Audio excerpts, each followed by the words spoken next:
West UP के बुलंदशहर से PM Modi का पुराना नाता है। साल 2014 में भी लोकसभा चुनाव के कैंपेन की शुरुआत प्रधानमंत्री मोदी ने बुलंदशहर से ही करी थी। उस वक्त बीजेपी ने बड़ी जीत भी यहां से हासिल की थी। हालांकि 2019 में बीजेपी को जिन 9 सीटों का नुकसान हुआ था, उसमें 7 सीटें वेस्ट यूपी की ही थी।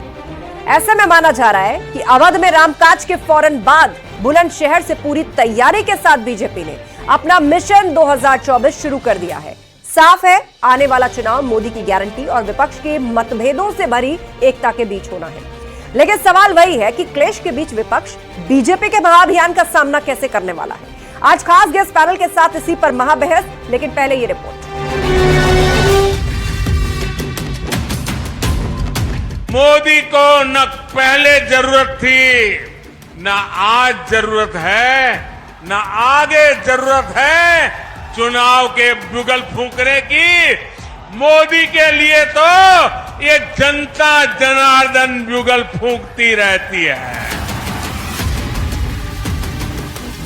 राम मंदिर के बाद चुनावी शंखनाद। प्राण प्रतिष्ठा का कार्य संपन्न हुआ। अब राष्ट्र प्रतिष्ठा को नई ऊंचाई देने का समय है। अवध में रामकाज, मोदी की बुलंद शुरुआत। इस क्षेत्र ने तो देश को कल्याण सिंह जी जैसा सपूत दिया है, जिन्होंने रामकाज और राष्ट्र काज दोनों के लिए अपना जीवन समर्पित किया। पहले ममता अखिलेश, अब नीतीश, विपक्षी खेमे में कलेश। आज देश मोदी की गारंटी को गारंटी पूरा होने की गारंटी मानता है। मोदी की गारंटी ही काफी है। दिल्ली से बाई रोड आपने पहले कभी नहीं देखा होगा कि कोई प्रधानमंत्री बाई रोड जनता जनार्दन के साथ संवाद बनाने के लिए आ रहा हो। मोदी को न पहले जरूरत थी, न आज जरूरत है, न आगे जरूरत है चुनाव के बुगल फूंकने की। मोदी के लिए तो ये जनता जनार्दन बुगल फूंकती रहती है।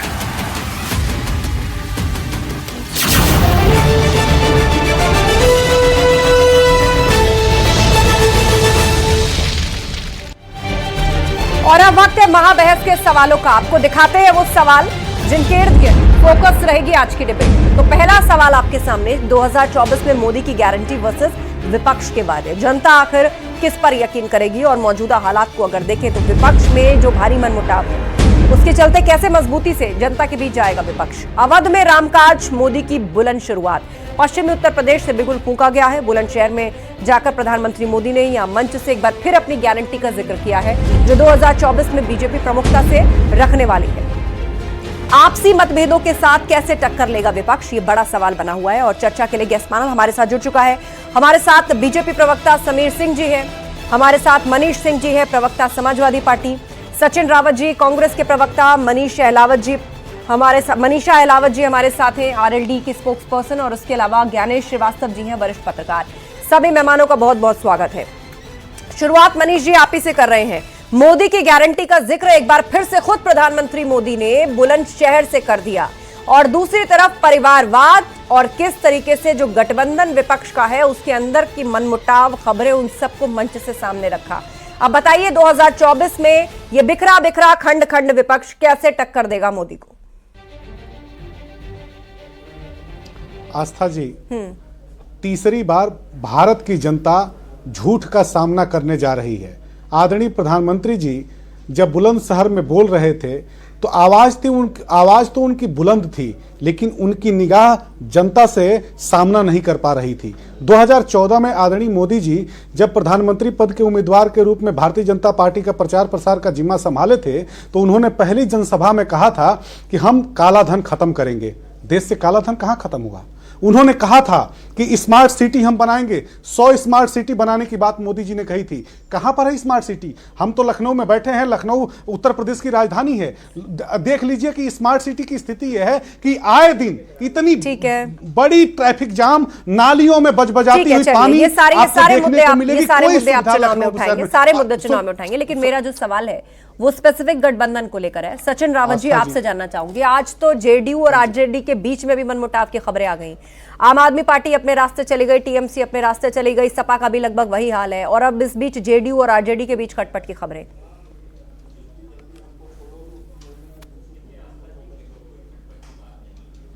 की बात नहीं है, जहां तक टीएमसी की बात है और समाजवादी पार्टी की बात है, इंडिया अलायंस की जो हमारी कोऑर्डिनेशन कमेटी है, जिसके चेयरमैन मुकुल वासनिक जी हैं, अशोक अब अलायंस बचा कहां सचिन जी? अलायंस बचा कहां मुझे बताइए। पार्टी के साथी हैं, टीएमसी अपने बूते चुनाव लड़ेगी, उसे कांग्रेस नहीं चाहिए। आम आदमी पार्टी उसने भी यही स्पष्ट कर दिया है, यूपी में कह नहीं पा रहे पर परिस्थिति कमोबेश वही है, सपा सीट नहीं दे रही है कांग्रेस को।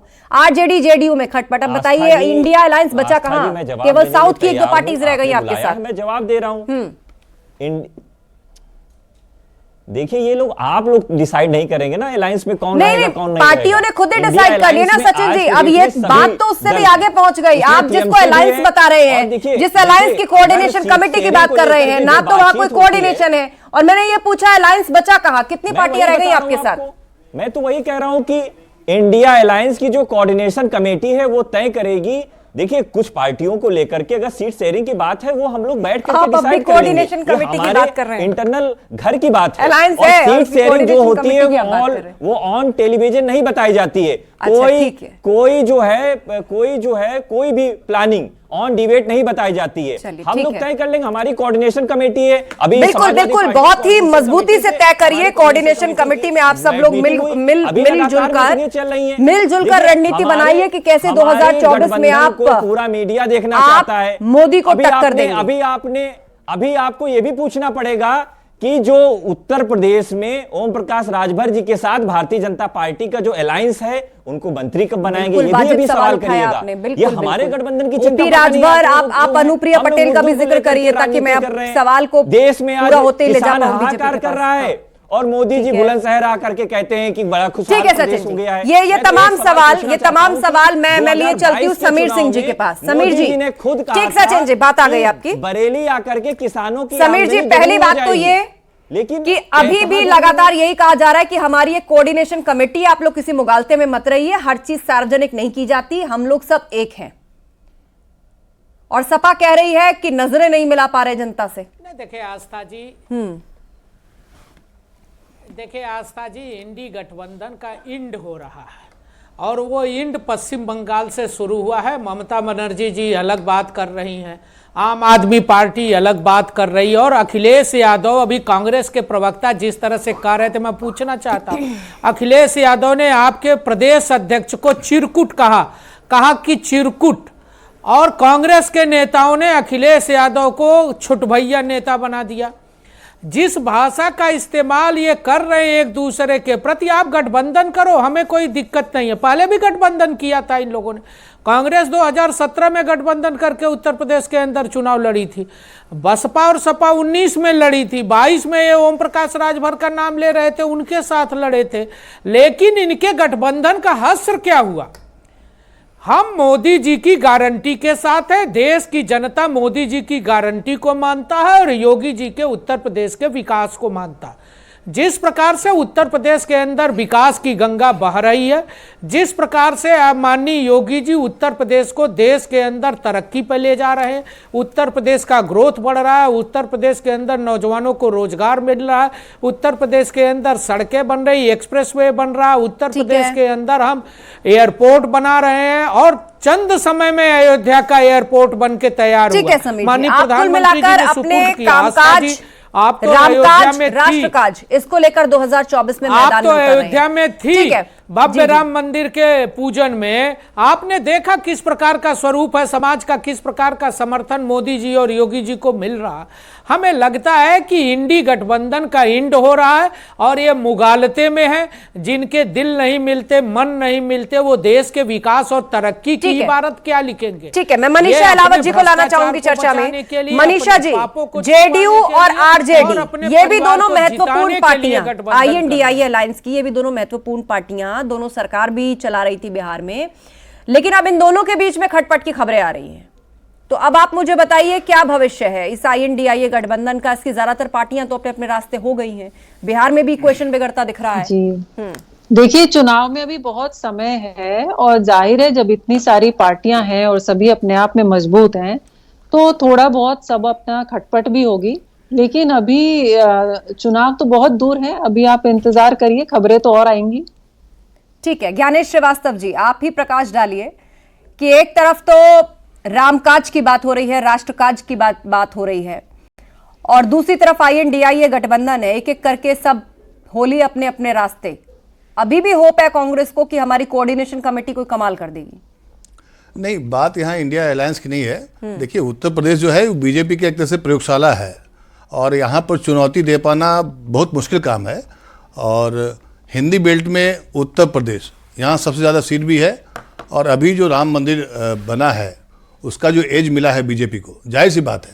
लेकिन आपको मैं याद दिला दूँ, अभी कुछ दिन पहले RLD के साथ में अखिलेश यादव की जो मीटिंग हुई, जो समझौता हुआ कि हाँ हम 7 सीटों पर देंगे उनको, उसके बाद बीजेपी का कान खड़का और वो देखिए इस जाट बहुल इलाके, ये पश्चिमी उत्तर प्रदेश के इलाके से अपनी ये चुनावी शंखनाद शुरू की है। तो ये स्ट्रेटजी के पॉइंट से भी देखा जाए तो बीजेपी अभी एज ले रही है और वो उन कमियों को पूरा करने का प्रयास कर रही है या उस जगह फोकस कर रही है जहां पर विपक्षी पार्टी में उत्तर प्रदेश में कौन सा है, समाजवादी पार्टी, और पश्चिमी उत्तर प्रदेश में RLD। अब दोनों का गठबंधन हो चुका है और प्रधानमंत्री आज सड़क यात्रा किए।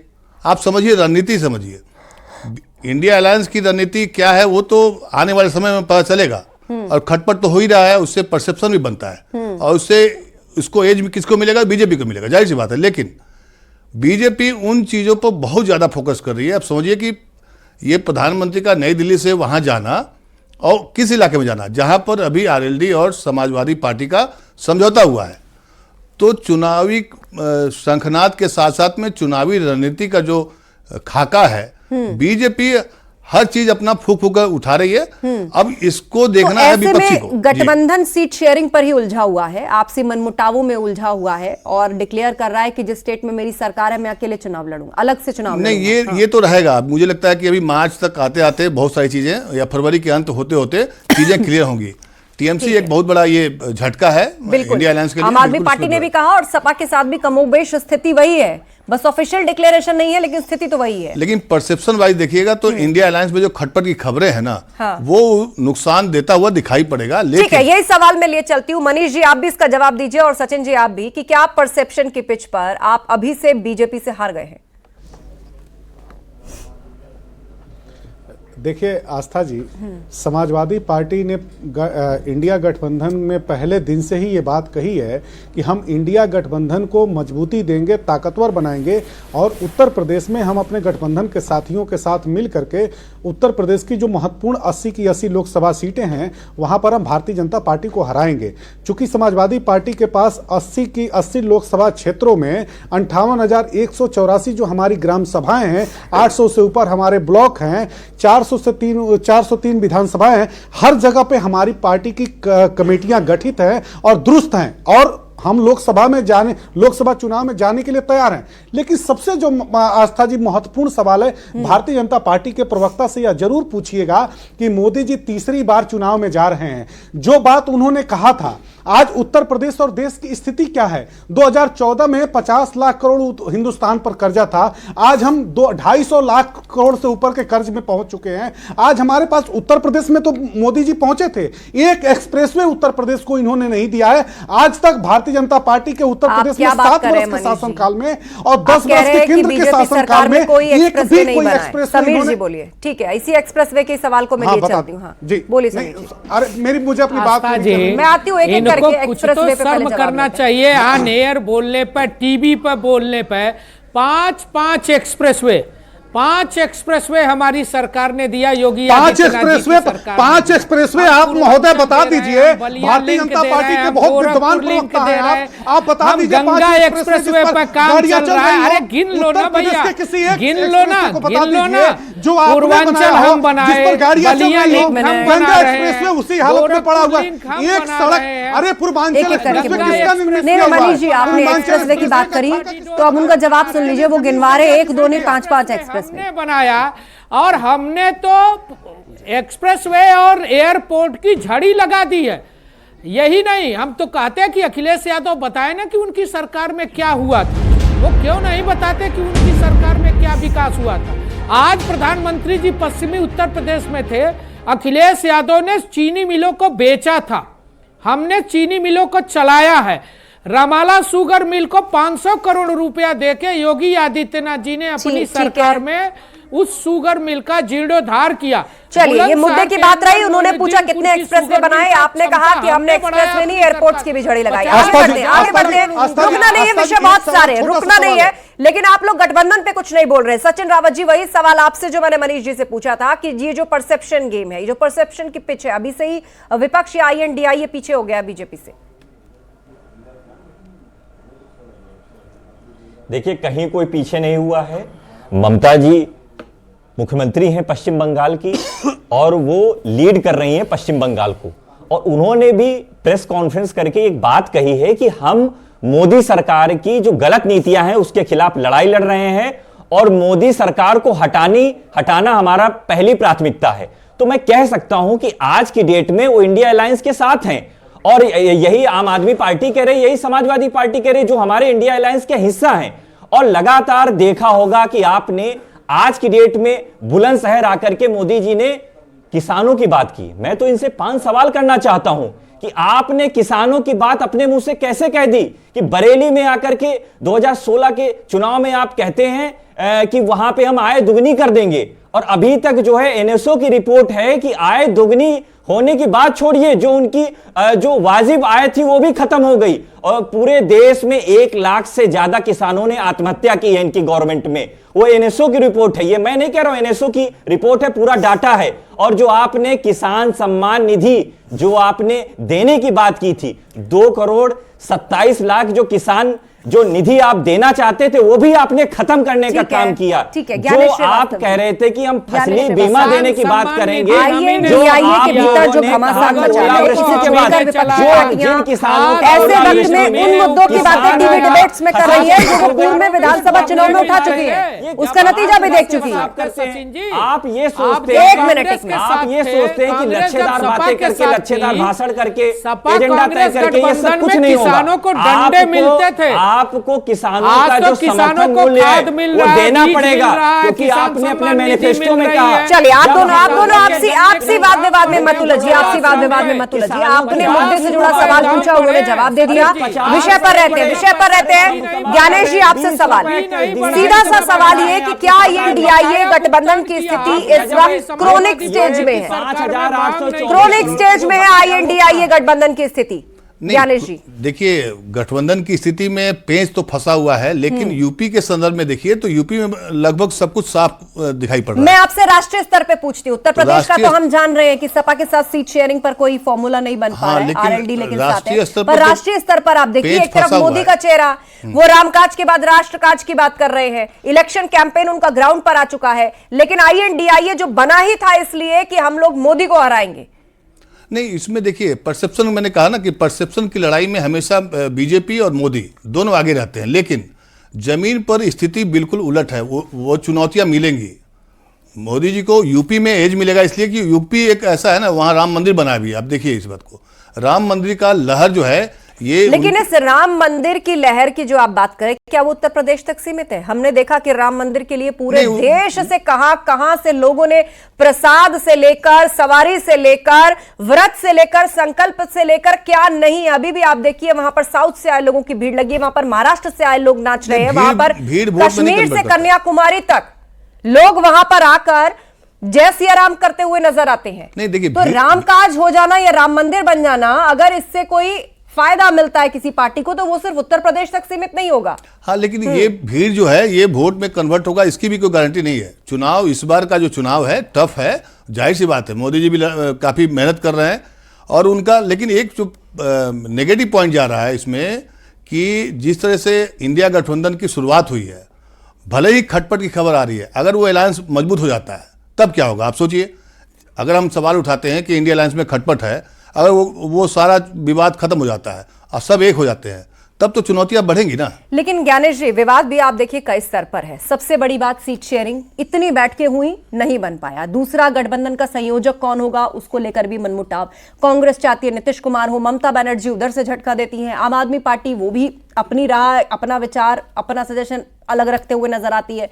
और उससे भी ऊपर, टॉप ऑफ दैट, उसके बाद बात आती है पीएम का फेस कौन होगा।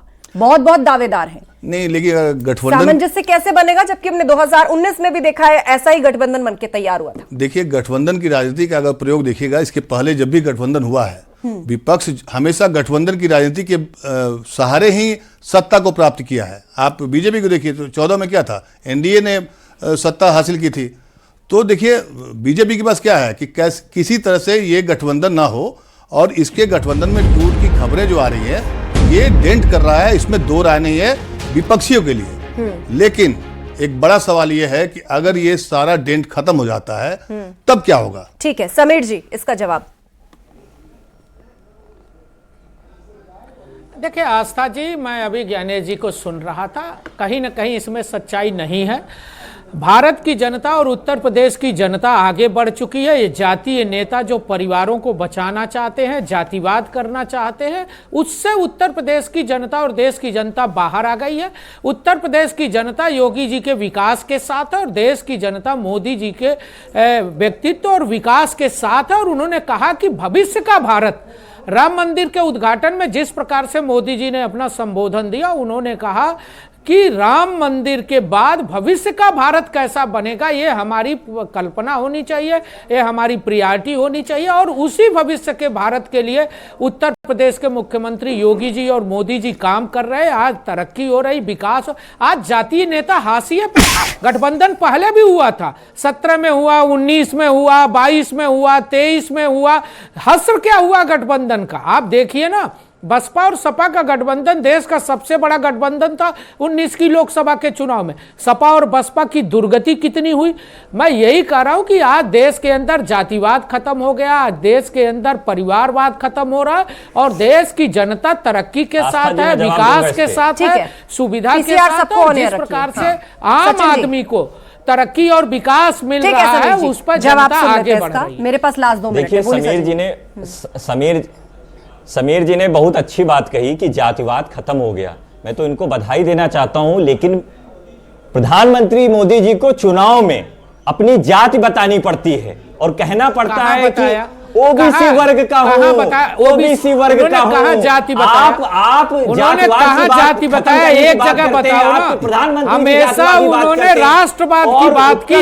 सचिन जी, आपने देखा सचिन जी, हमेशा उन्होंने राष्ट्रवाद की बात की, जातिवाद की बात कभी नहीं की। उन्होंने सांस्कृतिक राष्ट्रवाद की बात की और राष्ट्रवाद की बात की, जाति की बात कभी नहीं की। आज की डेट में देश की बात कहती है देश की जाति जनगणना होनी चाहिए, कभी जाति की बात नहीं।